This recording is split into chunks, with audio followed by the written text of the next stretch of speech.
Let's see this question. The displacement of a particle executing periodic motion is given by y equal to 4 cos square 0.5 t sin 1000 t. The given expression is composed by minimum. We have a 4 options, 4 SHM, 3 SHM, 1 SHM and none of these. तो ये जो हमारी resultant motion आ रही है, ये कितने SHM का जो है सुपर पोजिशन होने के बाद हमारी रिजल्टिंग मोशन आ रही है या रिजल्टेंट एक्सप्रेशन आ रहा है, ये हमें इस पर्टिकुलर क्वेश्चन में बताना है, या तीनों में से कोई भी ऑप्शन नहीं है, एक ऑप्शन ये भी गिवन है। तो अब इस पर्टिकुलर क्वेश्चन में अगर हम देखें तो ऑप्शन और क्वेश्चन को देख के हमें क्लियरली आइडिया लग रहा है कि हमें क्या करना है, ये हमारी रिजल्टेंट मोशन है।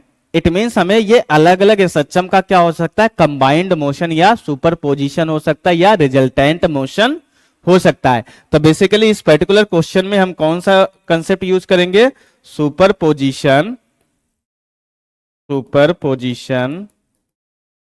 Of two SHM, right. Superposition of two नहीं, मोर देन टू एसएचएम भी हो सकता है, तो डायरेक्टली हम लिखेंगे super position of SHM, right.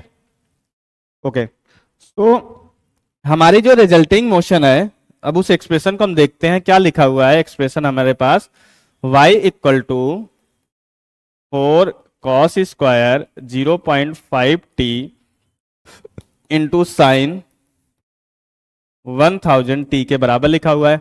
अब ये देखो कॉस स्क्वायर 0.5 है, तो आपको एक फॉर्मूला पता होगा। हम यहाँ पे थोड़ा सा जो कंसेप्ट यूज करेंगे, टेक्नोमेट्री का मैनिपुलेशन भी यूज करेंगे।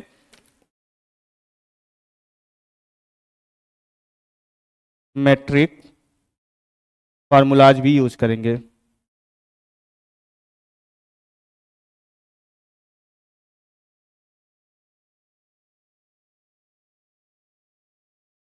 राइट। टेक्नोमेट्रिक फॉर्मूलाज भी यूज करेंगे हम। तो अब देखो ये बेसिकली मैं बता देता हूं कौन सा फॉर्मूला मैं यूज करने वाला हूं। cos 2 थीटा इक्वल टू क्या होता है, 2 cos स्क्वायर थीटा माइनस 1। तो cos square theta 2 cos square theta को हम क्या लिख सकते हैं, 1 प्लस cos 2 थीटा लिख सकते हैं। तो cos स्क्वायर थीटा क्या हो जाएगा हमारा, 1 plus cos 2 theta divided by 2। एक तो हम cos स्क्वायर को इस तरीके से एलिमिनेट करेंगे, और एक हमारा यहाँ पे क्या आएगा, साइन ए इंटू कॉस बी का भी हमारा फंक्शन आएगा। एक तो ये फॉर्मूला यूज करेंगे, दूसरा कौन सा, दूसरा फॉर्मूला हम कौन सा यूज करेंगे, 2 साइन ए इंटू कॉस बी। ये क्या होता है हमारा, साइन ए प्लस बी प्लस साइन ए माइनस बी। तो ये दो कंसेप्ट हम, दो फार्मूला हम यहाँ पे यूज करने वाले हैं, जो मैंने पहले ही बता दिया है, राइट। तो अब एक्सप्रेशन को हम जो है नेक्स्ट पेज में लिखते हैं। y equal to 4 cos square 0.5 t into sine हमारा क्या है 1000 t के बराबर है, राइट।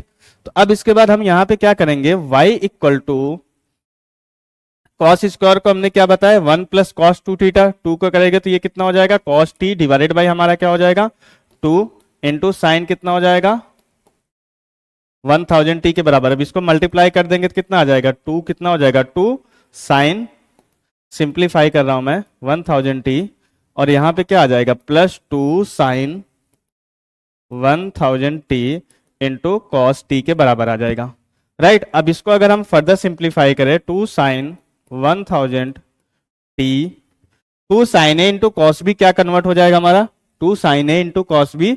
अभी हमने फॉर्मूला बताया साइन ए प्लस बी, तो साइन हमारा 1000 प्लस 1 क्या हो जाएगा 1001 डिवाइडेड बाई 2 इंटू टी हो जाएगा, प्लस हमारा क्या हो जाएगा कॉस 2 साइन ए इंटू कॉस बी, साइन ए प्लस बी है, साइन ए माइनस बी हो जाएगा। तो साइन हमारा क्या हो जाएगा 1000 में 1 माइनस करेंगे तो 9,999 हो जाएगा डिवाइडेड बाई 2 इंटू टी। तो अब देखो यहाँ पे ये जो है कितने सिंपल हार्मोनिक मोशन का एडिशन है, एक तो ये सिंपल हार्मोनिक मोशन है, एक ये सिंपल हार्मोनिक मोशन है, एक ये सिंपल हार्मोनिक मोशन। तो कितने सिंपल हार्मोनिक मोशन का ये हमारा एडिशन हो रहा है, 3 सिंपल हार्मोनिक मोशन। तो जो करेक्ट आंसर होगा यहाँ पे कितना हो जाएगा, 3 SHM के सुपर पोजिशन के बाद हमारा क्या बनेगा, ये रिजल्टिंग मोशन आ रही है। अब अगर हम ऑप्शंस को चेक करें, सेकंड ऑप्शन हमारा मैच कर रहा है, तो second option will be the correct option for this particular question.